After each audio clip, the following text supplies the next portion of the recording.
parent space, which I can easily drive to. And then the tires were also going to get overcrowded.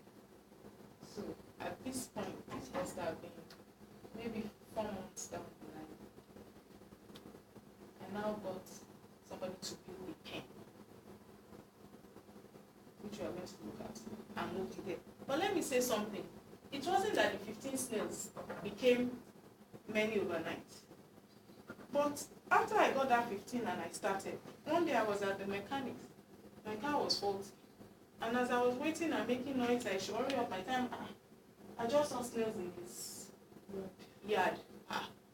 Like, please, do you have a container? Do you want? It's plenty. And he gave me a container, and then I picked some. Because it was a yard that they just wanted to start the farming in. So they just cleared the land. So it was formerly a bush. And so all the snails had moved to the side of the... So very easily, I just picked up. But the point I'm making is that I would never have thought of looking for a snail in a mechanic workshop if I had not started out with 15 snails. That was how I sourced the first 100 and something snails. And then the snails got to 400 and something. And then it started becoming like, okay, where are we really going with this? But where I'm going with this story is that, just like anybody, I started on it. I told her to coach me. I kept asking questions to train me. I kept trying to learn about it. And I started getting bigger. To the point that one woman who knew about it said, she loves snails, can I be supplying her? So I knew that I have to really try to meet up with it. When we went to Owo, by this time the snails was out of season. He was practically looking for snails across the express. I said, Madam, she's looking for snails, she wants to do that. So it's to know that the market is there, but we need to be able to start out right and get it there. Okay, so I'm going to invite that same person. Who's going to take one part of the presentation while I also take the other part.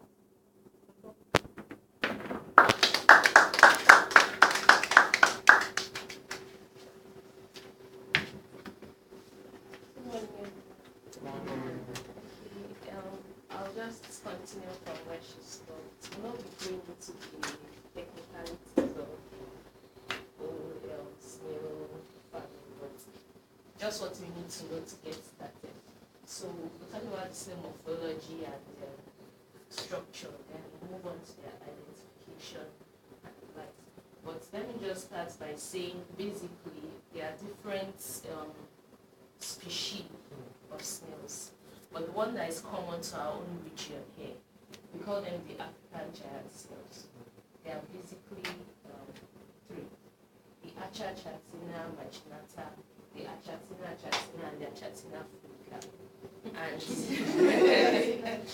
yes, they are projected. So they are the three that are common to. Yes, I have the pictures. I'll show the pictures. That the three that are common to Africa, especially West Africa. Okay, so as it is, the snail is made up of the body and the shell, like we know, and then the body can further be divided into the head, the foot, and then the visceral.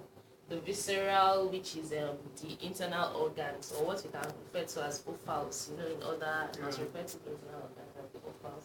But in this case, the visceral mass or the visceral organ now cannot be eaten. Only the foot is the edible part of the snail. Okay, so let me show. I think that's basically what we need to know. We know that there are three different types, and then I will show us how to differentiate between the three. Okay, let me show us first before we go to go into the in-depth. Before we go in depth. Okay, I think I see the pictures clearly. Okay, so these are the three types we have. The very first one is the Achachatina marginata. the second one is the Achatina, and then the last one is the Achatina flicker. That's the most common one. Yes, that's the most common. It's also referred to as the foolish snail. Well, for the first one now, the foolish snail. Why? And okay, well, that's because it is believed that it grows but doesn't grow as big as the Achatina marginata. Although there's a kind of debate going on. But whatever the case may be, this is the one in the middle is the Achatina, also referred to as the tiger snail, and that is because of the shell. Yes, and then the color.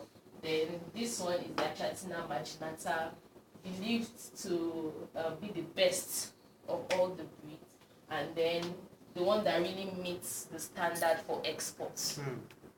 Okay, so as it is, the major, the same way we have with other animals. Let me say it's the birds, or is it cattle, sheep, goats, and we have different breeds, and at some point in time they could crossbreed and then come up with other species. Because here, by the time we are giving out the snails by ourselves, we'll try to identify the snails we'll be giving out.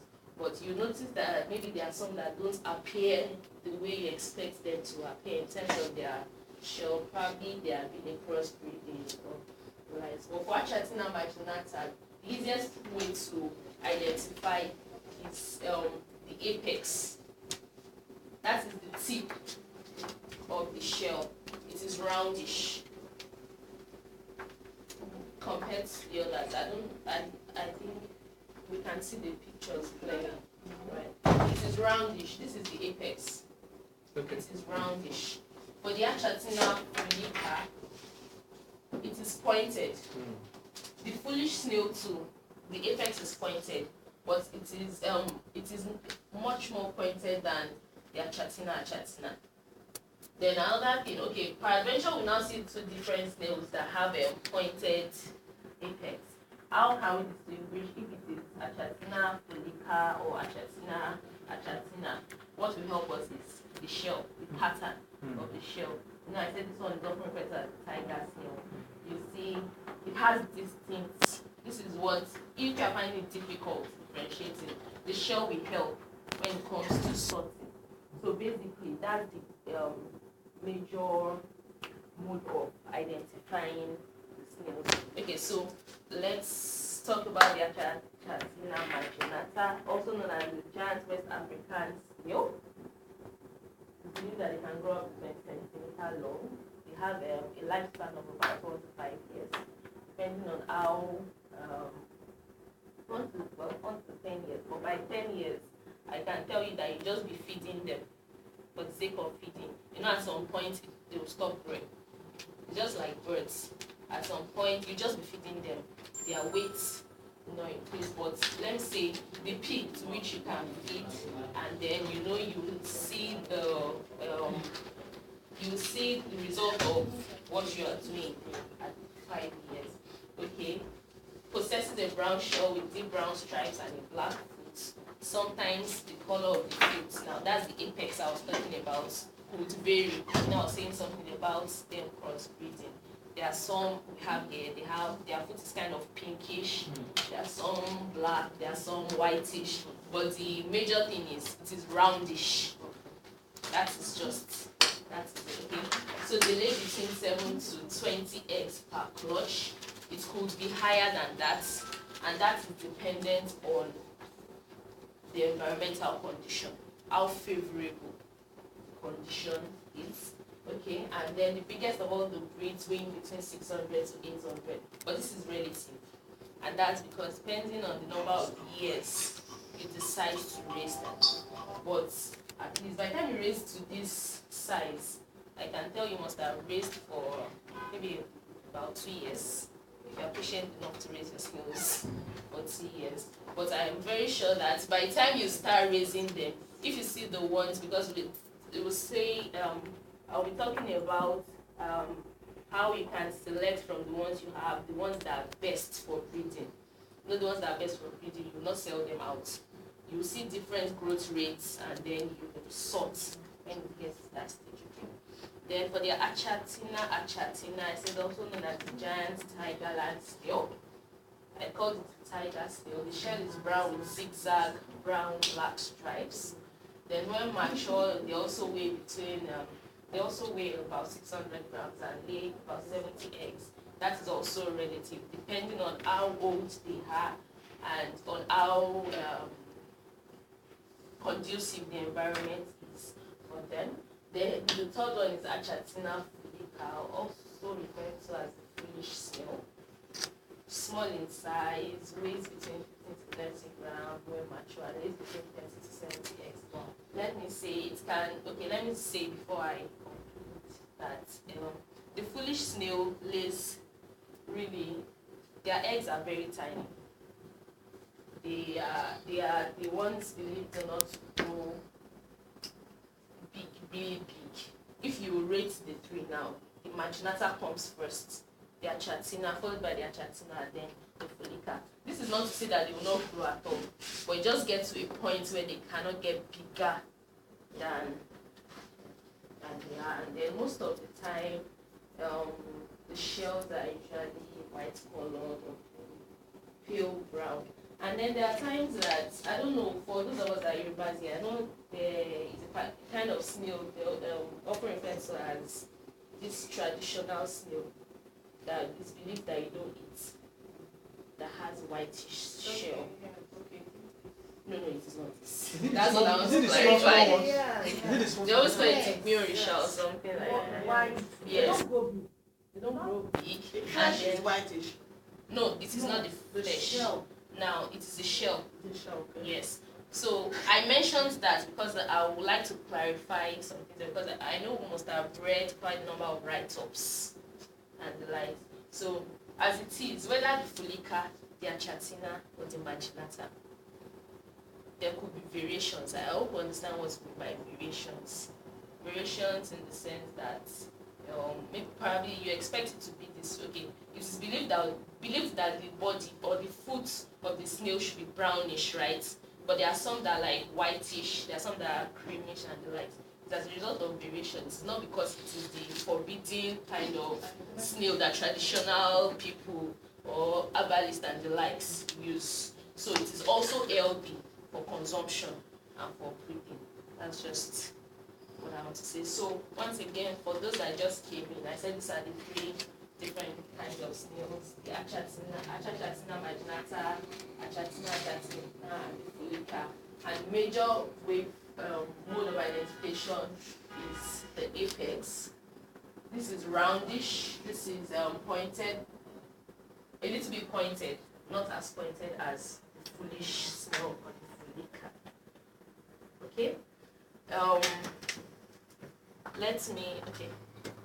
Before someone else take some other aspects of that, let me also mention that how well our snails grow depends on how committed we are to them. Okay, so really it's not as stressful as some other livestock businesses, but then you also have to give your time to raising them. Proper, favorable conditions, feed when you have to feed, sorting, and the likes. But with time, as we go through the session, I'll come up again to give detailed information as regards this. So now I'm inviting her over to tell us the health benefits, advantages, and disadvantages. Okay. It's not part of the snail farming, but essentially to tell us this meat that you want to get involved in, what is the benefit It's of a it? marketing tool. Okay, yeah, you can say it's a marketing tool. Thank you. Because I personally wanted to know why snail. So, first and foremost is that generally it's beneficial to the immune system. It boosts the immune system. It has, because it has lectin, it has some anti-cancer properties. Please don't misquote me. I'm eating snails, so I cannot have cancer. That's not quite what I'm saying. But it has properties that are anti-cancer. It helps skin diseases, and there are many creams that they now use to slime from snail to make. Are we aware of that? And it gives very, very good skin actually. It helps broken bones and healing wounds. It helps pimples, okay, when they use it to make the cream. And then it's beneficial with addictions, depression, Parkinson's disease. It protects the heart. I'll tell us how it protects the heart. LBIs and healing wounds and scars, just for us to know. But the next table here would show us a bit. Oh, sorry, the top layer is a bit faint. It's all right. Food items. These are the food items we commonly consume. And what they did in this slide was to break it down and see what part of it. Now, most people are usually concerned about the fat content of whatever they are eating, just to see how beneficial it is. And if you compare the fat content of beef, all of this is in percentages. So if you add it all the way, it's 100%. Yes. So the fat content in snail is 1.21. And if you compare it to pork, it's 45% of pork is fat. Even the beef you regularly eat, 22% of it is fat. And then, in fact, after snail, the one that contains less fat is chicken. Of course, fish too also has very little fat. But this is just in comparison with these types of, and once again to draw our attention to the health benefits of advantages of snail farming. Part of why it is very good is that it is believed that every part of the snail is vital. The slime, the shell, and so on and so forth. No part of it needs to be thrown away. It can be used for one thing or the other, even in the manufacturing industry. Little amount of capital and running cost is good. You know, many people don't believe things, but I started with 0 naira. 0 naira, I told you the story when we started. Yeah. I did not, okay, she gave me the first set. Okay, and then I picked him out to join. My mom-in-law is at the back here. She too is a snail farmer. And it was like that too. She too got involved. But when I went to her house, and she was 69 years old, we went to say, when I saw her, what she was doing with it, we took some pictures and we'll show it. I was like, wow. It looked so neat, so well done. The snails were doing well, and all of that. And all of this too was through this training that we got. The point is, please, man, how much did you spend to start? But she takes care of her snails. She will buy them this. In fact, when you see the way she takes care of them, so it's not to say it's the other project is free, but start-up capital. But it also depends on, are you ready to go into large scale, medium scale? It is odorless. Nobody wants something that the neighbor is coming to knock. You're doing chicken, we had a lady last December, she came with 1 turkey. Now she has about, I can see through the window, she has about 6. If you see the noise those things make, so maybe you live in an area, you don't want to draw attention. So less of that. Odor, the stress. I hear poultry can be stressful. I don't know, but they say that you really need to put in a lot of work. So it's like I want to go into farming, but I'm a bit animal farming, animal husbandry. Which one is less stressful? That is where this comes in. The profit generated. And when we have a slide that analyzes that, so I'm not going to talk too much about that. But in the sense of, when you talk of profit, you're saying vis-a-vis risk. Okay? Generally, it's expected that when you move a snail from somewhere to a new environment, and you then cage it and say you want to breed, it will take time for you to adapt to that environment and you feed it. Expect 10% mortality.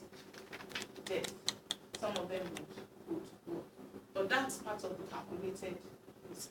But in terms of how they then grow to become big, is why we are talking about so less loss and damages compared to others, and then compatible with other work responsibilities. Many of us know Dr. Bola Titon before. Yes. Somebody was asking for her here. I said she's not here. She lives in Abuja. She works in, what do they call those that work with the president? So the point is to say that she's that busy. But if you see her Snail, and she's such an encouragement to us to see that we can work with it. It has disadvantages, and some of it is that how long do I want to wait? It's 2 years. Especially depending on what size of snail you are starting with. So some of us that started with, baby, medium lights, you need to wait. So that waiting period is there. And we will not pretend it's not there. What some other people have advocated is that you can, while you are doing it, if you want to go to real farming, there are other things you can grow around the area that will be getting yield before your snail gets that yield, maybe cucumber and so on and so forth. But we're focusing on snail farming. But we must mention that. Yeah. And then the fact that it can become pests very quickly. There was one day we didn't know how, but maybe somebody didn't shut the. We just got into the compound and the first thing we did is that we just saw that all the leaves. These ones are not even food leaves, so just regular. They were all eating. And what happened? Then we saw that some snails that escaped and started eating them. So they can, grow to become pests and just eat. They can eat cardboard if that is what is in their way. So we have to keep them within. I try to think of other disadvantages, and I really could not say any other disadvantage. Is there anybody else that knows any other disadvantage? Okay. I hear that they eat their young ones. Yes, that's the reason for the sorting. Well, I won't call that a disadvantage. That is now you as your practice. That's you as your practice. Okay. I want to talk about, and Mr. Landbecker had mentioned this. You could just be interested in household consumption. And there was somebody here that said, I'm not sure the person here yet. And she was saying on the book that she was just interested in household. Yes, you can. Or medium scale, in which case you want to now talk to traders, restaurants, and so on and so forth. Or sell the frozen forms. And with that becoming larger than that. Then the large scale. The large scale is the one that I think if you've done a pilot and you think you want to now go big, get an entire parcel and then do that scale, in which case you plan for export and distance market. So, but really where I'm saying going is that you can be on any part of this, or you can be somewhere in the middle of all of this. So I could be in I know she has snails in her house. You also have snails. Focus on growing your snails. We have people, they are not looking for 10 or 20, they are looking for 2,000 snails. I can then easily say, okay, how many do you have, please? 400. How many do you have? What's their weight? And then so on and so forth. You are still across that. Or you could be the one who is doing that sourcing for people. I remember on the Facebook page, somebody was saying, I'm in Kenya. Is how do I as a Kenya? You saw that? Please just hold yourself first. And so on and so forth. I'm in Ghana. So I think there is room if we make that extra effort. Okay, so this was a bit of mathematics, and I just tried to be modest here. I hear many programs on radio, and they say, if you start snail farming, it will have 1 million eggs, 1 million times. And that's not the aim of this at all, because we must put into consideration and balance risks and expectations and projections. Let's say you buy snails, 120. Per one. No, you buy 120 snails. Okay. Let's say you are buying them, they are not yet the very two big ones. You are buying them during the rainy season, or you are picking them during the rainy season, whichever one. Or you are buying them during the rainy season, and say you buy it, say, at 100 naira. Really, if it's rainy season, a very small snail will not cost that at all. Let's say you feed them throughout the year, 12 months, okay, so that you can get it. And I say you spend about 30,000 naira to feed them. Many people do not spend money to feed their snails, and we'll see why later. But let's just say you do that. So I'll put 30,000. Let's say you can't always be there, and somebody looks over it for you. Okay? And you have to pay the labor for it. I think for people to that somewhere, because the person is actually a large scale family for it. Because if you're having one behind your house, are you going to hire somebody? Not likely. Okay? So I just left that at that. But let's say you're paying the person between 3,000 and 5,000 naira to overlook that. Per month. Per month. Small. It's small. Depends. You can't oversee 120 snails and I'll pay you more than 5,000. What are you doing? If you are overseeing thousands of snails, It would be better we assume there is no cost of labor, because you can't buy 120 snails and get. that's why I didn't put any amount Okay. there. That is at no cost for labor. I'm the laborer. But I should pay myself too. Yeah. So I pay myself. Okay. So assuming I have to build a pen for it, Okay.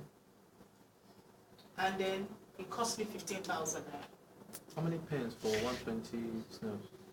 Well, it now depends on the size, the ground space. Okay? But this one is supposed to be one that will take that. The total I've spent is about 57,000 naira. We talked about the fact that they lay eggs every 3 months. Yeah. And some lay this amount. Modestly, I say throughout the year, every 3 months is about 4 times, and maybe they lay 20 per each time, or 30. I just put it modestly at 60 throughout that year. Good sales. And then, but out of it is only 50% of the eggs that really is usually better than that. Hatchability is put at 80%. 80%. But I'm just saying 50%. That means I have 3,600 snails. Okay? At that period. And let's say I'm ready to sell at this amount. And I'm really modest again. Because if you have a very large snails, we are going to be selling. The woman who was a beggar, we went to price her snail by the time we were doing this business. And we saw that she was selling, how much was it? 8, she sold for 3,700. 8, 3,700. Eight big snails, right? Not big. Wow. That comes to over 400 naira per one. 20 for 95. That's again just over 400 naira again, almost 500 naira. Are we getting the point? So the mathematics I've done here is that let's say you are doing wholesale, so inside sell you want to 200, rather than the market woman who is just sitting there. So between 720,000 and 1.4 over 18 months, modestly, and I spent 57,000. That's really why we talk about profitability. The fact that it is there. We now went back. I now told her, I said, get this woman's number. We may just need something from her. The next time we went there, woman, what happened? She didn't have snails anymore. No. Right now, we can't find her because the season is out and she's not. She said the person that picks snails for her does not have to sell to her anymore. So it just occurred to me that so this woman's business cannot run throughout this year, this period, until rain falls again. Why? That is the difference between the fact that you've made your own captive and given a favorable condition and you've allowed it to grow. Because what happens during dry season is they hide because of the harsh weather. And when they hide during that period, they don't grow until the rains again before they come out. And we Nigerians wait again. Snail is not in town. Snail is not out.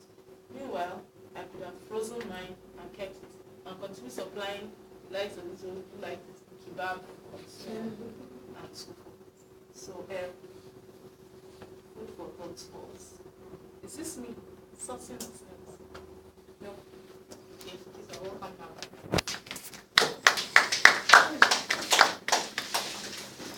So you didn't tell us how that mathematics became 720,000 naira. Let me say, season is off.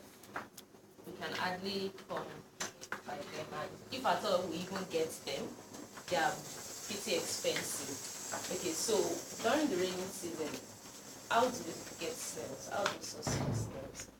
Using my example, what I did was a nearby bush around, I dropped their food. So what do they eat? Whether purple leaves, whether the purple fruit itself, ripe or unripe, cucumber, plantain, carrots, green vegetables, whether ugu, whether ewedu, all those things, anything you have, just drop maybe around 4 in the afternoon. They come out majorly in the evening, few hours after sunset. If you go back there, maybe like 7 o'clock, 8 o'clock, if it's not too dark for you, if it's not too dark, 7 o'clock, get back there where you dropped the fruit. I can assure you, they would have gathered them to eat. So you just pick them from there. That was what I did. Sorry, please, the car is blocking me. FKJ 220. MUS. Some people don't know. What type of car is it? Let's start They with don't write it though. One is a brown Camry. One is a black Pilot.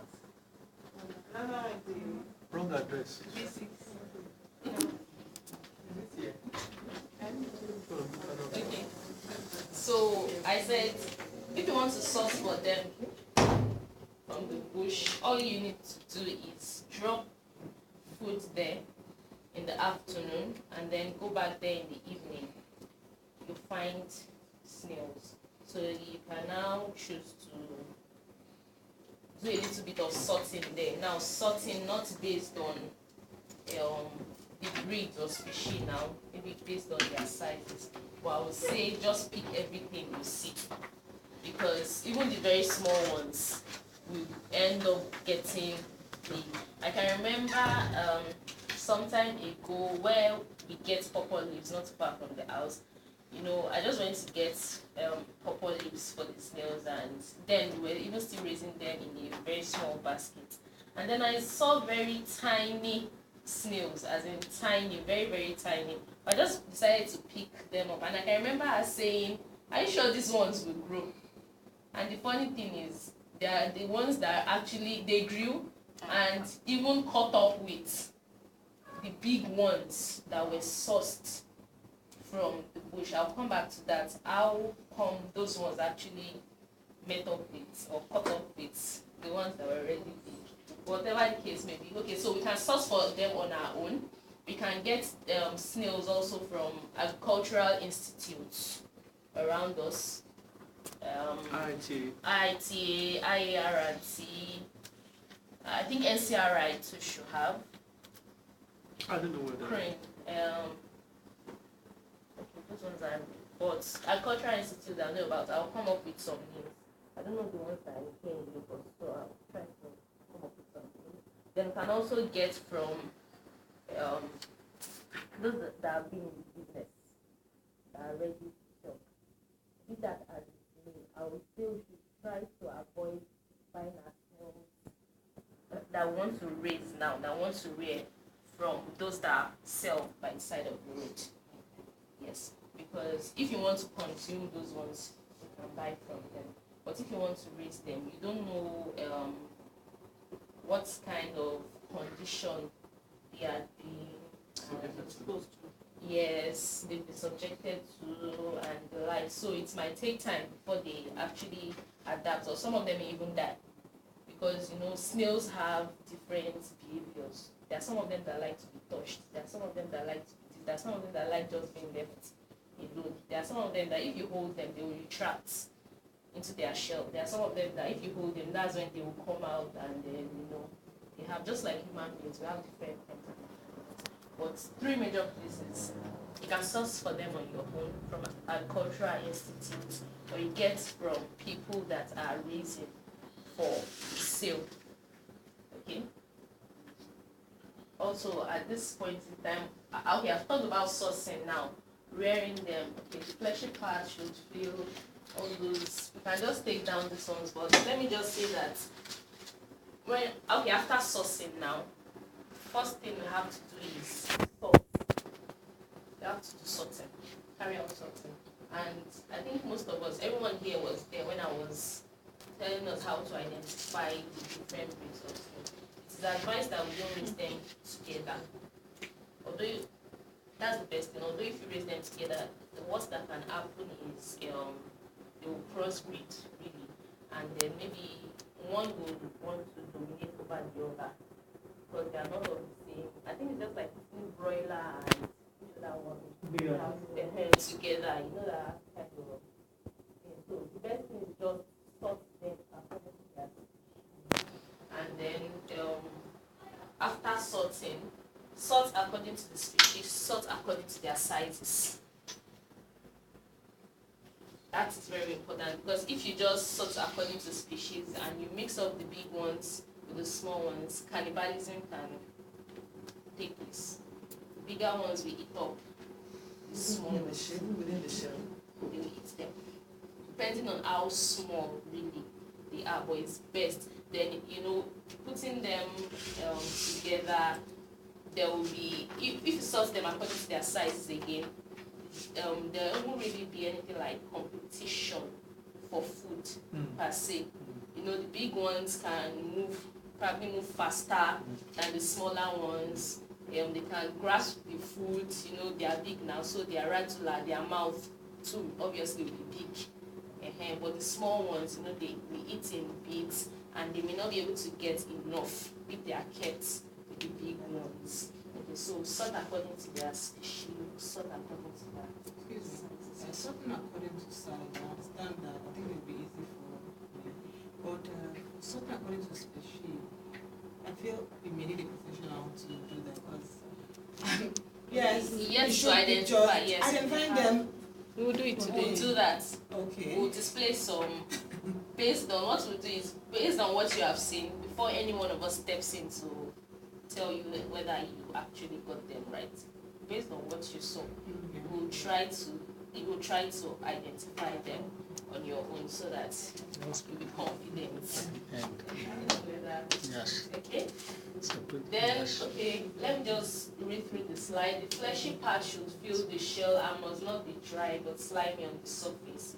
They have slime. That is how you know that they are alive, really.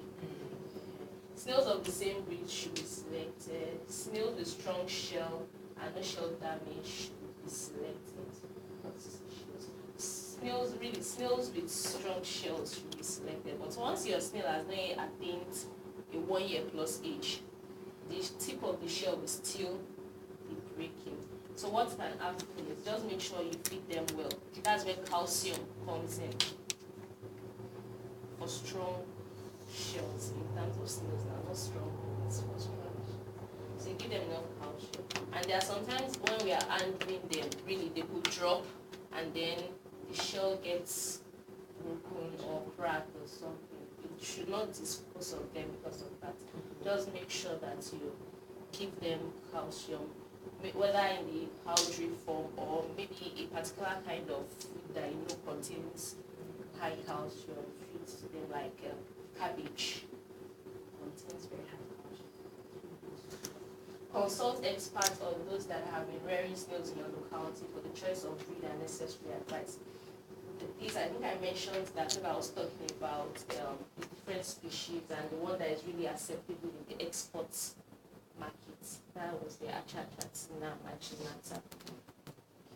So, and then let me say that rearing snails depends on what you're looking at, in the sense that it's possible I want to rear them to table size.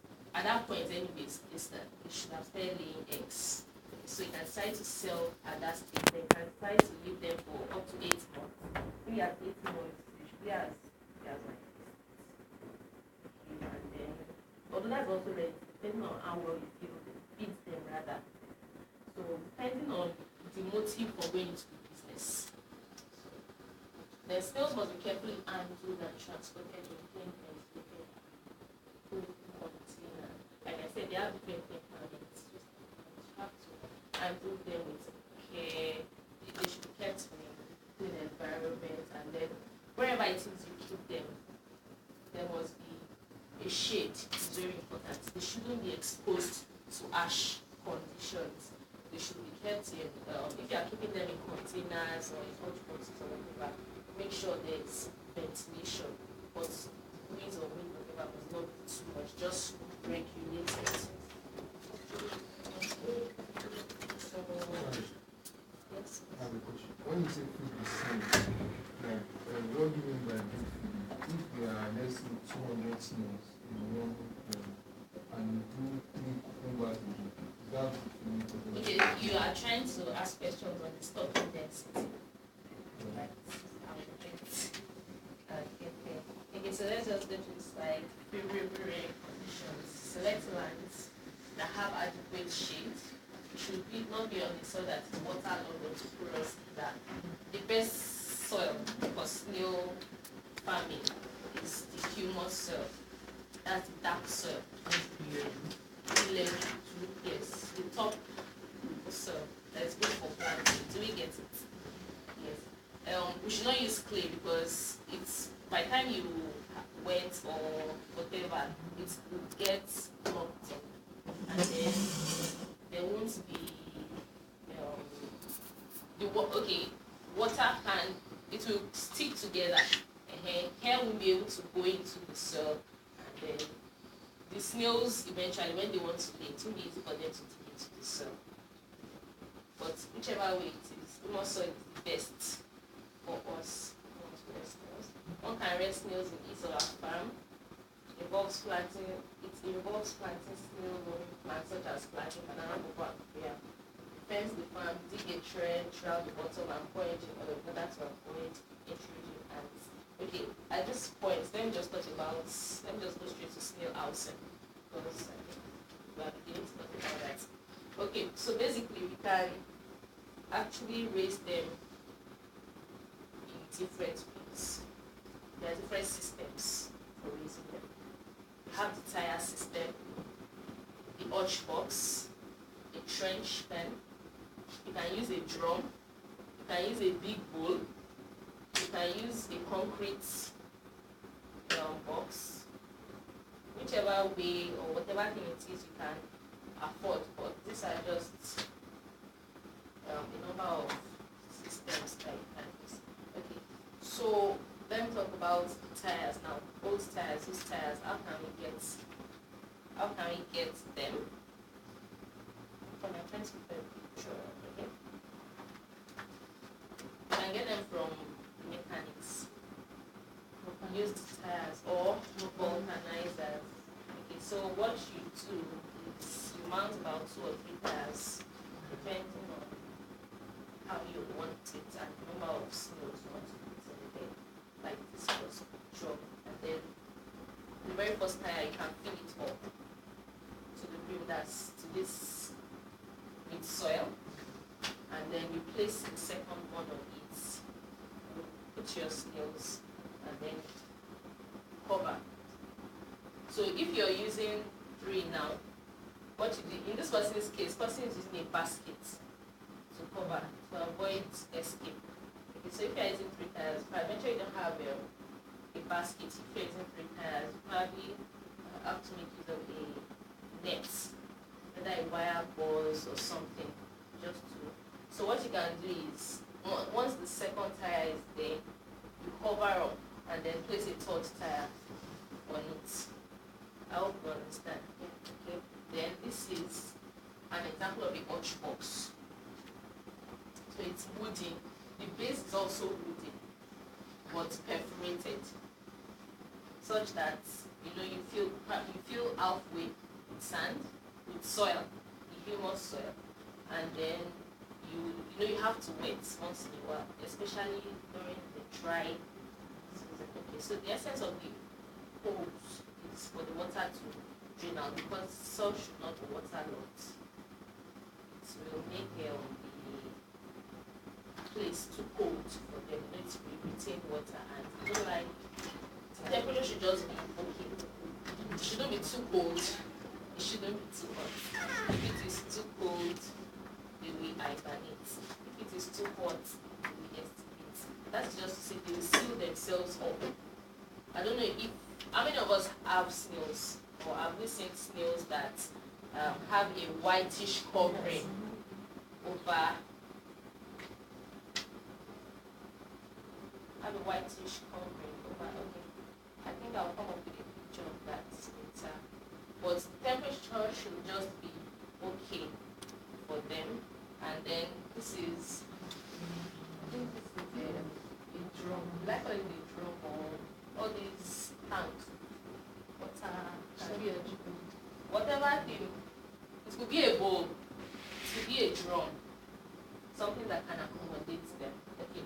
So then this is a low fenced pen for someone that probably has maybe land behind your house that is, or maybe you deliberately bought a piece of land or something just for purpose of reason. You could come up with something like this. It could also be concrete. You cram into the wall, you mold blocks around it, and then but you have to leave like say a trench now, such a way that you pour engine oil around it, and that's to prevent soldier ants. That's to prevent soldier ants. Ants cannot go past the oil. Yeah. So that's the major. Although there are other predators, we call them enemies of snails. And used ones. Whether used or unused, but I think used one better. It's safe. Cheaper, black oil. Yes, it's the same cost. So this is another example. This is a free range. How do you cover up with This it is not complete. This particular diagram, it's still under construction. But if you want to do something like this, as it is, there will be something like this over it. Yes, a wood with a netting, and the essence of the netting is for them to be hair. They said the engine oil is maybe Sudan have already cleaned it. How do you get it? Okay. If the soldier ants are there already, then what you have to do is first bring out the snails from that place, and then if you have space, you can set up something for them somewhere else. Yes, temporarily, but make sure that you pour. It's a gas system, so just round the circumference. Pour engine oil in such a way that they can't cross over. So, but peradventure, because the thing is, once they come in contact with the snails, they sting, and it's possible the snail dies. So to prevent that, just better to pour the engine oil. And there's something about putting cucumber. But I think cucumber is expensive for us to be cutting fresh cucumber and then putting it around. Then you can actually eat cucumber and make yourself. And here you can put You put it in the can. It will prevent the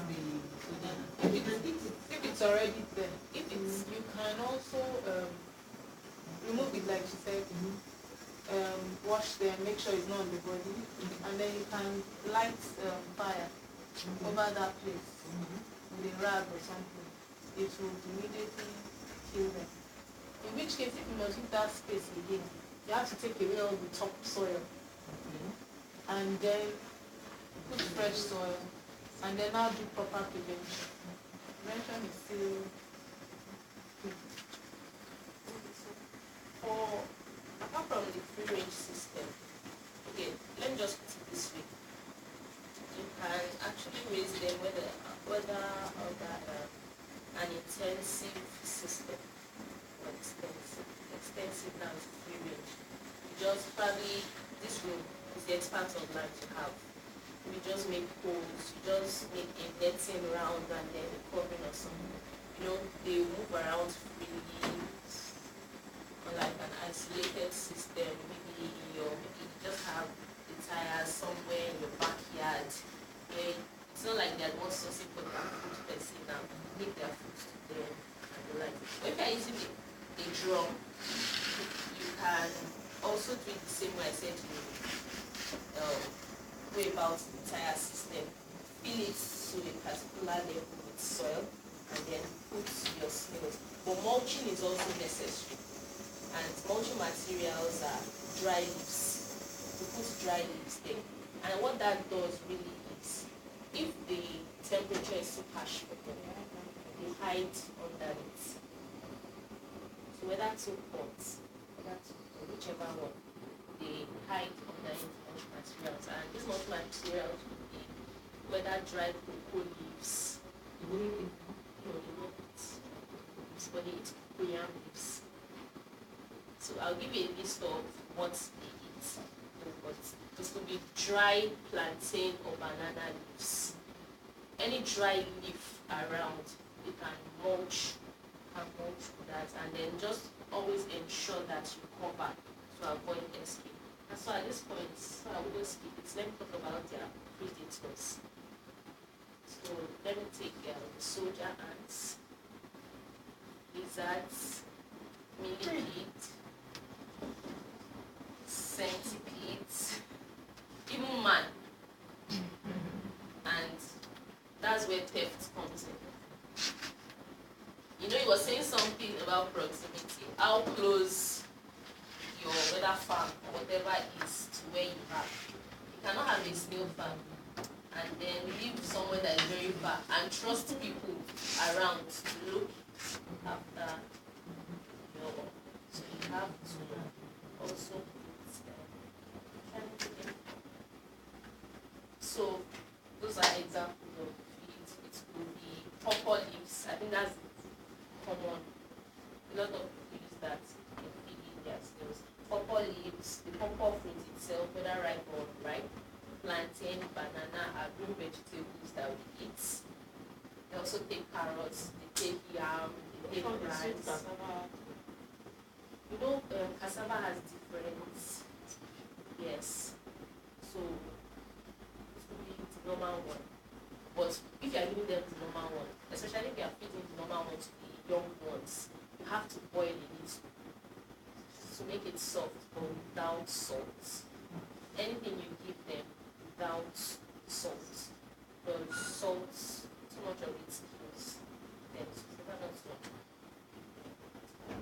So those are number of feeds of food that you can give to them. It could also be this chaff from making pap, what we call yeri, that we call yeri or probably give to goats. They also eat that. And then if you want to give them fruits like carrots, our advice we boil a little so that it will be soft enough for the small ones to feed on. They eat banana, they eat plantain, they eat watermelon. And let me just come in by saying this again, that you can actually source for all these fruits. Now I've been mentioning some fruits now that, like cabbage, will I go and buy whole cabbage and feed to them? Well, if you can afford it. But if you can afford it, like what my mom does, she goes to the market, all these are bookies that sell fruits.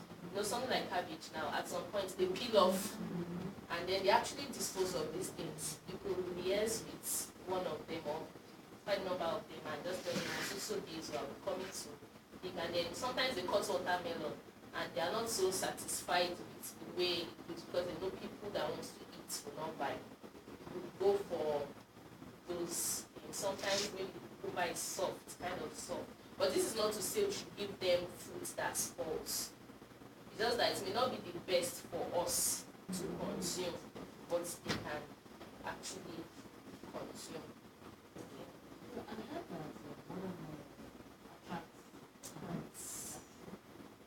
Yes, it does, but I think the safest thing to do. I've not had ants attack mine, and I give them watermelon. I think also it depends on how clean the environment is. One, then two. I think the safest thing to do is just cut off that edible part, and then give them back. Yes. And just throw. Yes, you can eat the watermelon and just throw it back. They will eat everything. Yes, they will eat it. So also that, watermelon has high water content. It could also add to the water in the soil, and it may not be the best for them, especially if you don't even clean every day. You understand? Maybe you're the very busy kind of person that don't have time to visit your pen every evening. Okay, like not leaving whatever it is you drop there for it to get rotten. Okay, so okay. Maybe I should just say when you feed them now, they are nocturnal animals. Feed majorly in the evening after sunset. But most of the times, that is not just feeding now, they are very active in the evening and very early in the morning. So it's either you feed them very early in the morning or late in the evening. But whichever program it is you choose to run, just make sure that whatever it is you drop there, especially if it is something that has high water content, if it is possible, the following day, at the time you feed them, you take it out and you place their food. But if it is something that doesn't have, maybe just leaves, maybe like ugu or okra or whatever, you can still leave for maybe 2 days. But once it's getting spoiled, just take it out and give them something. Because I've heard that they can actually leave where they want to be moved. They eat it, rotten, maybe if it's rotten, they will still eat it. But I think it's not the best for them. It's just the same way some people say if you leave a snail on this sheet of paper, it will eat it. But what benefit is it adding to the snail? So just eat it, but be safe. And then that could also be harmful, something that is rotten. Although there's less incidence of disease, it's just safer. Okay, so other kinds of feed we can give them. Okay, we can give them fruits and vegetables, and we can also give them concentrates. And concentrates are, let me say, formulated feed. The type we buy for broilers and the likes. We're not saying that it's chicken feed that will give to them. They also have their own business that is formulated for them. Other sources of feed are soybean cake, granite cake, cooked feed. All these things we can get them from feed mill. So if you walk into a feed mill and you tell them you want Snail cake, that's PKC or soya bean or SPM, they will give it to you. But it's better you buy it in already branded form. Yes. Our advice is not to buy formulate, except if that person actually runs a snail farm and then formulates the feed on its own. But just buying a formulated snail feed from a random feed, I wouldn't advise, because this could be adulterated, yes, and there could be salts. Okay? So you don't have the brand formulation now. That is renowned in the market.